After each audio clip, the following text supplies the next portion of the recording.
तो काफी जोखिम भरा शॉट खेलकर अपनी विकेट गंवाकर, और ये शॉट पिच गेंद और उसको खेलना चाहते थे फिर से एक बार स्क्वायर लेग की दिशा में, लेकिन लगता है कंधे से लगकर गेंद गई है विकेट कीपर के पास। तो अच्छी गेंद, तो पहले 3 गेंदों पर 2 चौके खाने के बाद गेंदबाज ने कमबैक किया। एक विकेट, बहुत बड़ा विकेट झटका है केदार के रूप में, और अब कृष्णा जोशी को उस बड़े शॉट खेलने का कोई मौका नहीं दे रहे। 8 रन पर रन संख्या रुकी हुई सागरेश्वर 11 टीम की।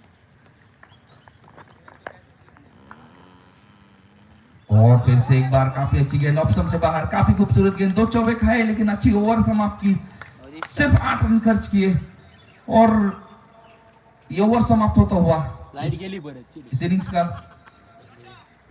डीजे वाईफाई आपण यावेळेसला मोठा नाद केला माहिती का? आपण सिस्टम बुक केली, आपण साधी सुधी नाही, फ्लॅग मार जाता येते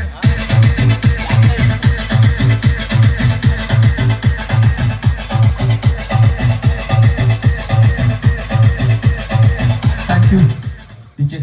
तो देखिए ये होता है दबाव। एक विकेट गिरने के बाद 2 डॉट गेंदें आई इस पहली ओवर की समाप्ति के दौरान, और अब पावर प्ले जो मैंडेटरी ओवर था वो खत्म हो चुका है। तो अब फील्डिंग, बाहर सजावट देखिए, मैं बताना चाहूंगा डीप स्क्वायर लेग में खिलाड़ी है, deep mid wicket, deep long on, deep long off और deep covers, deep extra cover, ये 5 खिलाड़ी है 38 सर्कल के बाहर। पहली ओवर में 8 रन आ चुके। अभी भी काफी खेल बाकी है इस इनिंग्स में, 4 ओवर अभी भी शेष है। लगभग 18 रन दिले तर 500 रुपये, 9-10 रन प्रति ओवर के हिसाब से रन बनाने हैं।